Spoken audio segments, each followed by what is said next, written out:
difference here. Rather than the young players they blooded at the back end of last year, they used the fewest numbers of players in Super League this year, just 27.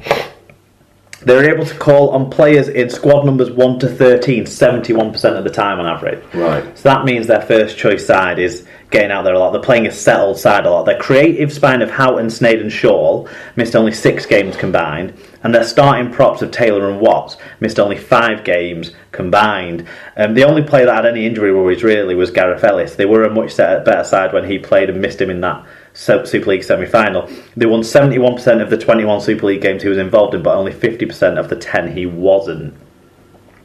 We can't talk about whole season, obviously, no one can, really, without mentioning the round 5 game at Widnes, Tom. Well, the Radford lockout game. That's it. But it was the turning point, wasn't it? Yeah, the 46 to 6 hammering that they took there at the Select Security Stadium, it was a turning point, and one of the slightly hidden factors to that for me was it saw Lee Radford bring in experienced centre Kurt Geeman for his first action of the year in round 6 at home to Wakefield.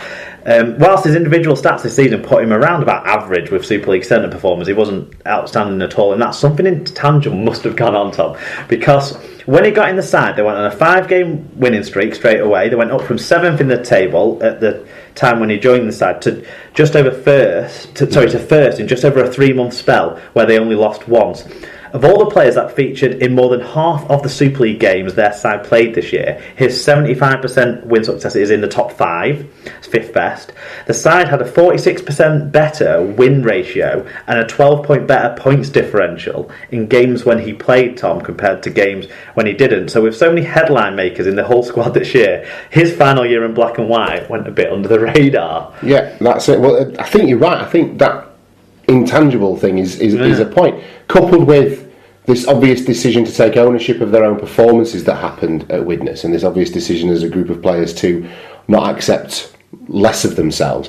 But then if you look across that side, once Yeaman comes in, and let's call a spade, he's Mr. Hull FC, isn't he, really, in terms of the length of time he's played for the club, what he's contributed to them, what he's achieved as a player there. But then you look across that side, and where they've been successful in the back lines, Yeaman's been there, there's been Ellis there, there's been Houghton there, there's guys that have bought into and are, part of the bricks and mortar of Hull FC dotted about in that club, and maybe that just buys that some stability. Radford, absolutely, coaching staff. Well, it's a Hull FC team for Hull FC people, isn't it? Do you know what I mean? And that's what brought them that stability and that kind of ethos that moved them forward. So very pleasing to see, and absolutely Kurt Yeaman, what a fantastic season he had, coming back from being out on dual reg at Doncaster to lifting a Challenge Cup. Obviously the greatest high is he came outside Super League. It was that cup final win that you just mentioned, that the guys mentioned and covered in a much better way than we can. Obviously, we'll all remember Sarah. Yes. In the aftermath of that. On a birthday, no less, wasn't it, as well? Anyway, yeah, that Challenge Cup final with that Danny Houghton tackle, that probably secured him Man of Steel, as well as numerous other awards like the very prestigious SLP Listeners Player of the Year award. He ended Super League as the top tackler with 1,289 tackles, Thomas. The third time in 4 years that he's topped that list. Phenomenal. What an absolute... Just as an example of athletic endeavour and professionalism across sport, that's a phenomenal achievement. I defy you to point out much better than that across the gambit of sport. As well as Houghton played this year, and Shaw and Snade and Ellis and Minicello and Watts, for me it was the new recruits that made the difference, and those guys touched on people like Manu and Fanua. Yeah. Good points there on him, and Pritchard. They all had moments of brilliance that won games for Hull FC this year. Tumavave, I think he showed some flashes of promise too. Obviously for both those guys, the jury's out there on him to see how he develops as a 6. The best signing for me though that they made was Scott Taylor. I've doubted his commitment in the last couple of years, but I can't doubt that this year, can I? And talk about someone with the fabric of Hull FC woven into them. He was outstanding, nearly 100 metres a game, over 8 metres per carry, only 8 penalties conceded and 12 errors made in all of his 30 Super League games this year. Brilliant. It's pristine, isn't it? Brilliant. Absolutely, and there's not a tremendous amount I can add to that, but to look to the future, I think if they're going to build on things and carry this on next season, there does need to be a right lot of tinkering goes on, but I think they will be looking at maybe bringing another half in and perhaps another outside back as well, just to. Well, they've got Griffin and Connor, haven't they? Well. They've got Griffin and Connor, so that covers the left centre spot more than adequately. And Connor maybe will push Tumavave for a half-back spot if they want to go down that route as well. I don't know whether or not having a more specialist half rather than someone who's kind of utility between, playing in the halves and in the centres would be useful to them. I think it's good for them to have a running half alongside a bloke who stands there and kicks. Yeah. Okay. Well, from the sublime to the ridiculous then, we've had Hull FC's season, Mark. Let's talk now about Hull KR. Yeah, just calm Joshua down, Scoots. Just don't get him too excited about this, but we're talking about the relegated Robins. I know, I just see him running around in circles around the house cheering him on. That's the sort of viciousness you sometimes get from kids of a certain age. I'm seeing it more and more from Erin as well, that kind of blunt way of putting things. It was brilliant. But as good as Hull FC's season was, is perhaps as crushingly disappointing as the way the season ended for Hull KR. And in some respects you'd say people never saw it coming. I would disagree with that, but we'll get to that in a second. You had them finishing second in the qualifiers. I had them third in the qualifiers. So we both had them pegged in the middle eights, but actually losing the £1 million game in that exciting fashion was how they ended up. So they'll start life next season in the Championship. You had them as cup semi-finalists. I had them as quarter-finalists. They were beaten by Oldham at home in the cup, which again is another indicator of a terrible season, Mark. We maybe should have read more into that than we did. Well, yeah, that's it. The writing was on the wall for me in a few ways. Getting rid of Chris Chester and that sudden that change early in the season before really things had a chance to settle said to me that there was some instability at the club, and then they'd gone under the radar. I don't think they've been very good all year, really, but because of everything that was going on at Salford, everyone kind of, I felt, just assumed that it would be Salford that would go down, and that was kind of the way that Huddersfield were a story too. They were a story too. So it covered. It was the plaster to cure all ills in terms of the Whole KR story, because you didn't see them. They weren't very good, and we weren't expecting them to set the world on fire.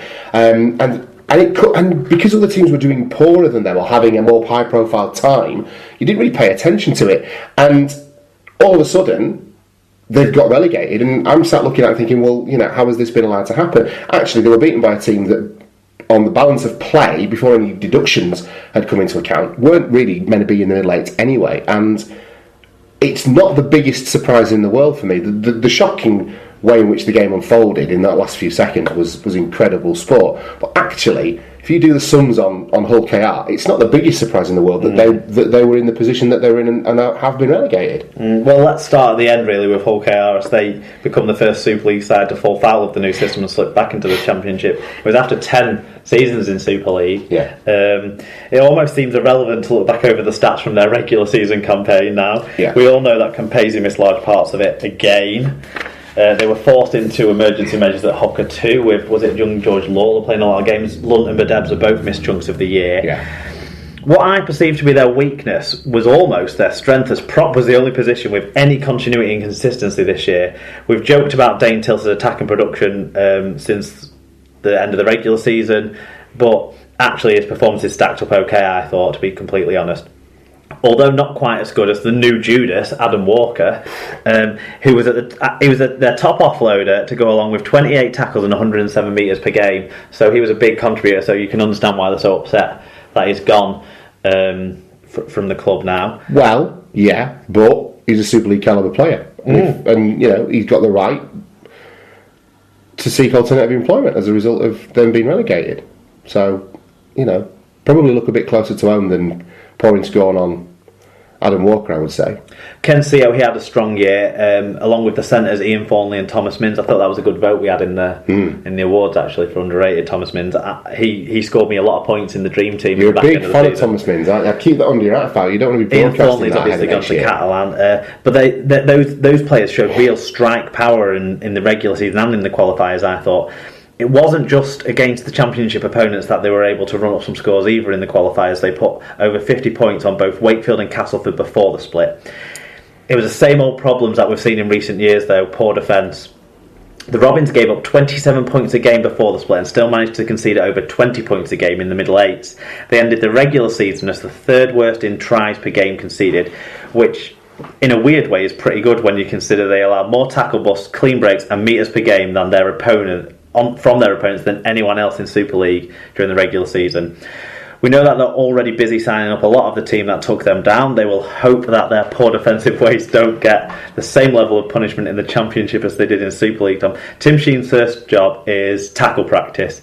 Their team tackle success rate of 91.7% was the worst in Super League this year, backing up from also having missed the most tackles in 2015 too. Right, so there you go. That's the work that he's got to do.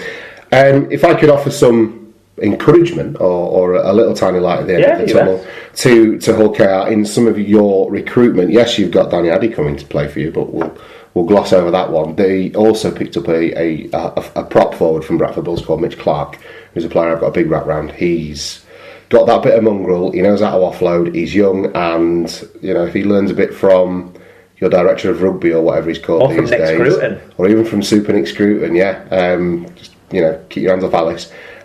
He has got some real talent, and he could be a really, really good player. He's one of the better players to have played for Bradford this season by some distance, and was probably man of the match in the game that we saw against Lee as well in the summer. For me, I thought he was outstanding in that, and that was against some big forwards, some reputable guys, and he stood up. So there's a little bit of light. And of course, Tim Sheens is your head coach now, which for me is a massive, massive improvement on James Webster, who I know is a Hull KR guy, and I know he's been as a player and what have you, but I just don't see it as a head coach. I don't see him inspiring people. That's the other thing. He might hopefully goes back to his coaching role of the juniors and does a successful job there. Absolutely. So good luck to Hull KR next season in we want the Championship. We want them to have to stay full time, to stay strong, to stay competitive, to make next year's middle eights as entertaining as this year's middle eights were. And listen, if anyone's going to take one for the team, one last word on Hull KR. If anyone's going to take one for the team in terms of rugby league, Hull KR are better equipped to survive in the Championship and come back up than Salford would have been. So actually, in terms of the greater good of rugby league, there's far less risk of a club suddenly going out of business. I've got some new ideas on how to work all this. There might be a blog in the offing. A blog in the offing. That'll keep people interested over the cold winter months. Leeds Rhinos, Mark.